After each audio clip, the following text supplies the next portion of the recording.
MissUniqueBeautii in the building, and I'm back with another video.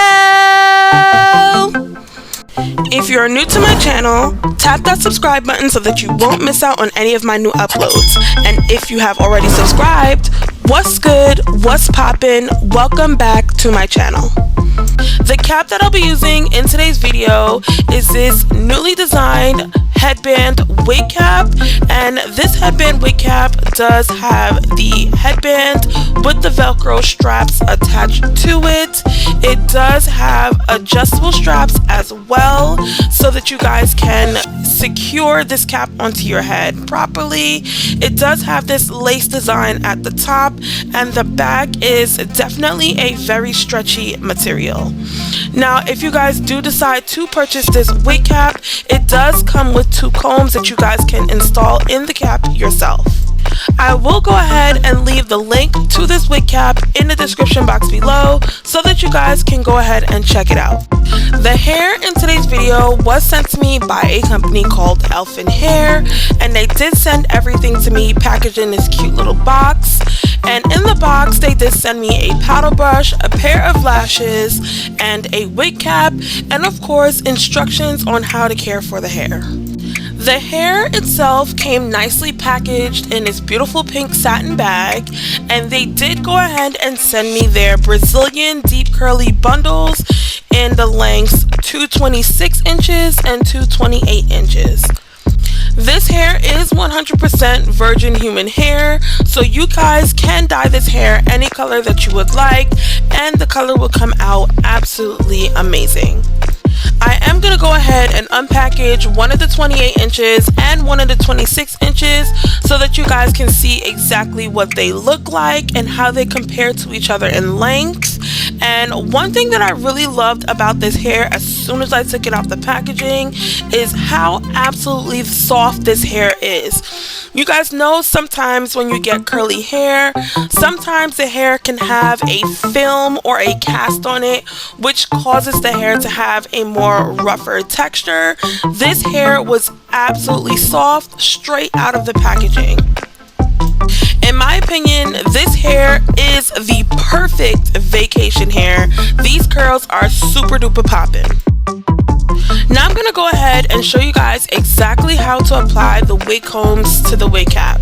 Now, like I said before, this cap can be worn on both sides, so depending on the end results that you guys like or the look that you guys like in your wig caps, in your headband wigs, that will determine how you want to sew your bundles onto this cap. So for today's video, I will be showing you guys how to sew your bundles on to the wig cap if you want to leave your edges out. The next way is if you do not want to leave any hair out or any baby hairs whatsoever out. That will be the next video that I will be posting tomorrow, so stay tuned for that if you guys do want to see that. Now I'm going to go ahead and sew these wig combs to the temple area of the wig cap. Now I do want to explain to you guys about these wig combs. Now I love these wig combs that come with the cap simply because it already has the material attached to it at the top, which makes it 10 times easier for you to sew on the wig combs to the wig cap. Now, as you guys can see, I am sewing the wig cap directly to that black band that is right next to the headband on the wig cap. And I am sewing from one end of the wig comb, of the material that's on the wig comb, to the next. And as you guys can see, this wig comb is secure on this wig cap. It is not going anywhere. Now I'm going to go ahead and apply the next wig comb to the next side of this wig cap, and I want you guys to watch closely on exactly how I do this process.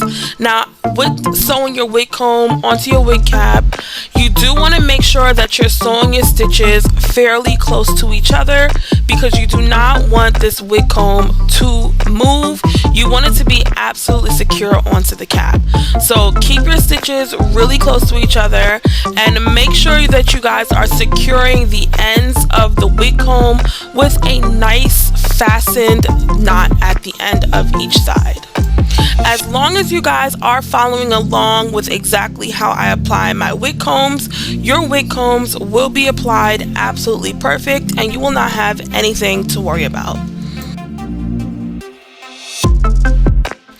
Now that I finished sewing my wig combs to the wig cap, I did go ahead and flip my cap inside out. So now the combs are on the underside of the wig cap. So now I'm going to go ahead and begin applying my 28-inch bundle to the bottom section of this wig cap. And I am doubling my tracks throughout the entirety of this wig because I like my wigs to be extremely full. If you guys do not want your wig to be as full as mine, you guys can go ahead and single track the entire bundles all the way up through the entirety of the wig, but that is totally up to you guys on how thick or how full you guys want your wigs. Now, I know you guys have seen me make a few wigs on my channel already, but this wig is different because it is a headband wig that I am creating, and there is a few things that you have to do differently when creating this wig than you would do if you were creating a lace closure wig or a frontal wig. Now, I do want to mention that when I am sewing my tracks on, I am sewing my tracks 3 finger widths apart from each other in the back section. Now, I'm only doing this because I want you guys to make sure that you will have enough bundles to complete your wig. So if you are somebody that has 2 bundles or 3 bundles that you are using to complete your wig, you want to follow these exact steps that I am doing. If you have 2 or 3 bundles, you want to follow these exact steps that I am doing. Now, the reason why I am saying that is because you want to make sure that when you're sewing your bundles onto your wig, that one, you're not sewing them too close to each other, because then you will need a lot more hair and you won't have enough hair to complete your wig. And reason number 2 is it just helps you to evenly distribute the tracks going up onto the wig. Now, when I am sewing my bundles onto the wig cap, I am not cutting my bundles when I reach the end of a row. I am just simply flipping the track over and securing the ends of each row with a knot. That's what I will be doing. I will not be cutting any of my tracks until I reach the top portion of this wig. Now, the major difference between creating a headband wig and a regular lace wig is you do not want to curve your tracks going up on an angle when you reach the end of a row. You do not want to do that. You want to make sure that you're flipping your track directly going backwards, not on an angle, because if you flip your track on an angle, you will have a lot of bumpiness on the edges of your wig cap, and that will not allow the headband on the wig cap to lay nice and flat. So you want to make sure that you guys are going directly back and not angling your tracks up, and you guys will see me point that out a few times in this video. At this portion of the wig, I have 1 complete bundle of the 28-inch sewn into the wig. Now, do you guys see how far this 28-inch reached me onto this wig cap? That's why I'm telling you guys, if you guys do decide to use 2 to 3 bundles, you will also have more than enough hair to complete the wig exactly how I am showing you. Now, I do have 4 bundles, so I will go back in with that last 28-inch bundle and fill it in the back section of this wig, and I will go ahead and show you guys how I did that towards the end of this video. But if you guys do only have 2 to 3 bundles, follow the steps exactly how I did it in this video, and you guys will have more than enough hair to complete the wig. So I am going to go ahead and continue finishing up sewing this 26-inch bundle, going back and forth, and I will come back and show you guys exactly how I will go ahead and complete this top section. It is a little bit different, so make sure you guys stay tuned for that in the next clip.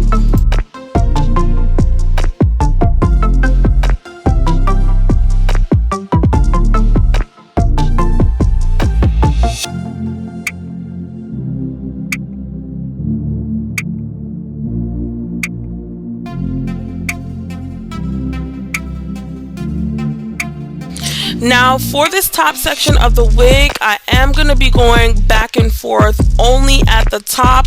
I'm not bringing it in a U shape at the top. I'm keeping it in a straight line at the top. Now I really hope that I'm explaining that to you guys so that you guys understand that, but if you guys just watch and see exactly what I mean, you guys will see exactly how to do this process. So I am going to go ahead and secure that 26-inch bundle at the top section of the wig, and I am going to sew the first track of this section in a horizontal way.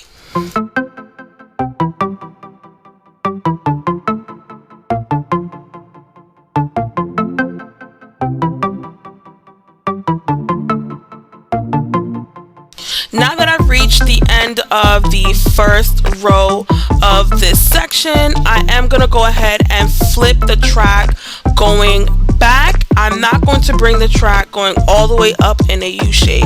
I'm just going to go ahead and flip it back and continue sewing in a horizontal direction on the entirety of this top section of the wig. Now, like I said before, I am not cutting any of my tracks. I am just going to continue to flip the tracks going back and forth during this whole top section. And one thing I do want to mention is that if you guys do decide not to cut your tracks, you want to make sure that when you're securing the ends of each row, you're tacking down that end as flat as possible so that it does not show any lumps or bumps when you finish the wig. This is what the front section of this wig is looking like. Now to finish the front section of this wig, I did go ahead and single track that last track right behind the headband, and right here I'm just showing you guys the spacing that I use in this top section. For the most part, everything was 1 finger width apart. As I got closer towards the edge, I did bring the tracks a lot closer together. Now for the back section, I did graduate from 1 finger down to 2 fingers, down to 3 finger widths, all the way at the bottom section of the wig. Now right now I'm gonna go ahead and show you guys how I add in this last 28-inch bundle just to fill in the wig in the back. Now in reality, because I already knew from the start I had 4 bundles of hair to complete this wig, I would not space my tracks as far apart as I did in the beginning of this video. And reason being is because I don't really like to cut my tracks, and if I do decide to go ahead and fill in tracks after I completed the wig, you do have to cut your tracks when you're filling in the hair. And I'm really not a big fan of cutting tracks because that does increase the shedding in your hair. Now I only did this for video purposes so that you guys can see that it is possible to complete this wig with 3 bundles if you guys wanted to. So I am gonna go ahead and continue showing you guys how I add in this last bundle. It's very simple, very easy. You just measure the tracks to the space that you want it, and you cut it at the end, and make sure you secure those tracks nice and neatly.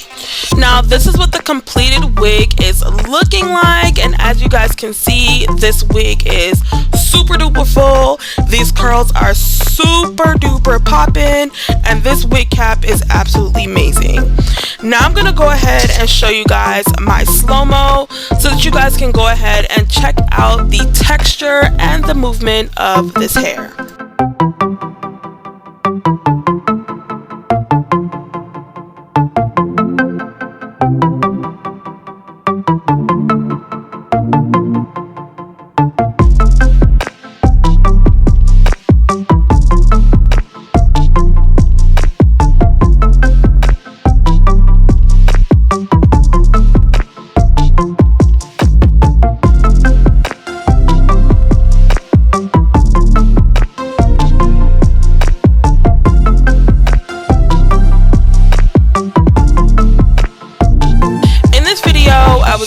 show you guys how to use this newly designed headband wig cap to create your own headband wig. And the hair that I did use in this video was sent to me by a company called Elfin Hair, and they did go ahead and send me their Brazilian deep curly bundles in the lengths 226 and 228 inches. Now these bundles are absolutely beautiful. I love the texture and the curls on these bundles. These bundles were absolutely soft to the touch. I will go ahead and leave the link to this hair in the description box below so that you guys can go ahead and check it out. I really hope that you guys enjoyed this video. Comment down below any questions that you may have, like this video, and don't forget to subscribe. Bye my beauties!